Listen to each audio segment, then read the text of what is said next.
Bu üç bembendeki yolbas öldürgen Batur Wusong'dan siz qaysini eng yoqtirsiz? Albatta 60-70 yilliklardagi bu dadlarimiz çoxum 83 yili bembendeki ayrım Wusong deb ishlangan televizyon teatridagi Wusong'ning rolchisini eng yoqtirdi deb o'ylayman. Shundan bir yurak bir o'tib yo'lini qilib beqinglar. Ya'ni Ju Yanping rollagan Wusong obrazini nayt yoqtirdi. Chunki buningki ko'rinishlar bir qadar rost, tabiiy elingan. Chunki u vaqtning o'zida hozirgidek tılşav, bir alaydı ünüm, alaydı grim texnikalar yok. Bir aparat, bir davyan bilan olgan.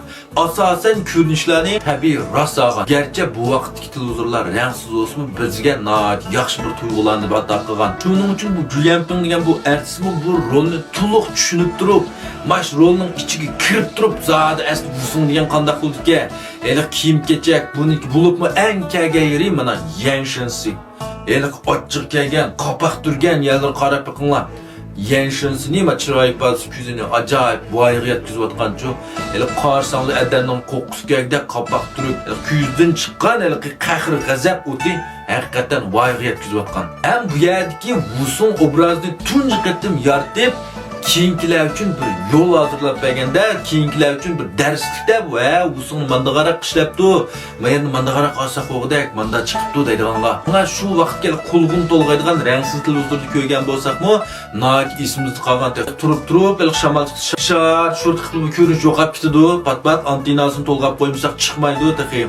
Turib, ma kanal Wusong ko'rib olsa, yana bir kanalning ovozi qaytilib qoldi texim. Şunlar ikinci kanalını başlattı da hem de duymayız şuna koy. Gerçi bu vaktki televizorlar renksiz, avaz, görünüşlü, naçar olsun mu?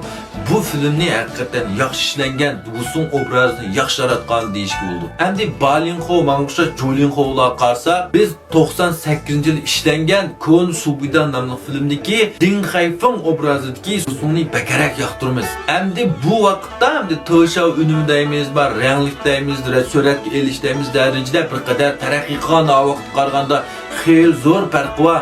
Televizorlarimiz rangli ko'p bo'lgan, artistlarning rol elish mahoratida nurg'un ilgirlashlar bo'lgan. Ham bular oldingi Wusong obrazini nurg'un narsalarni o'rganib olganda, mana manda qarab olsam bo'ldi-ki, Mayersel qamlashmay qapti, manda qarab qilsak texim yaxshi chiqadi deb bularga bir darslik borda oldida. Hamda ma rolchi Ding Haifeng qarsaqmi, mayli chiroy, mayli badanda bir xil qahramonga xos bir obraz bor. Buning boshqa bir saqchi bo'lib chiqqan, harbiy bo'lib chiqqan kinolarim bor, u xil joyiga tushgan. Ma'nodagi usqan badan endi manga o'xshash bug'un muskul bo'lmasmi, badanlar xil yo'g'on. Boylar igiz, qahramon maskildigan bir sharoiti bor.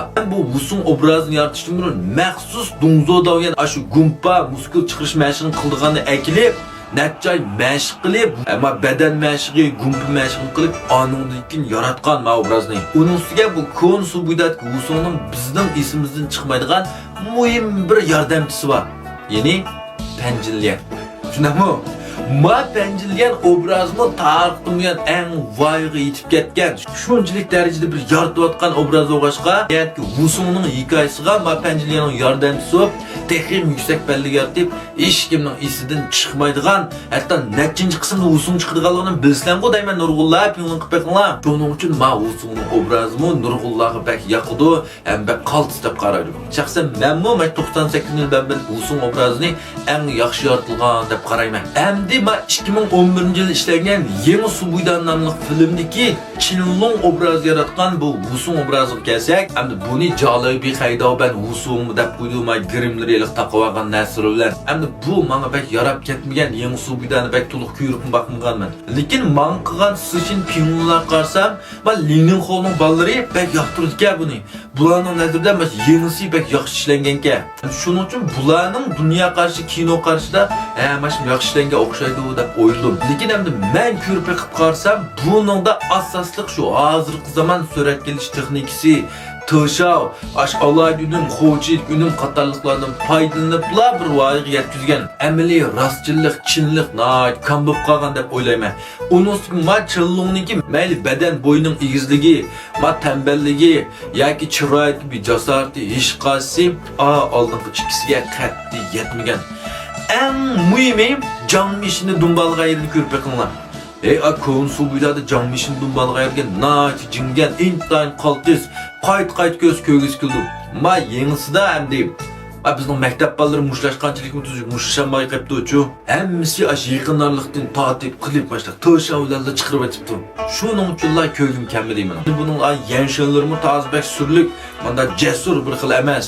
Shunaqo, undaqda sizlar deb biqinglar. Mushu 3 bambandagi Wusun obrazdan siz qaysini eng yoqtirsiz, qaysini eng yaxshi yaratilgan obraz deb qaraysiz?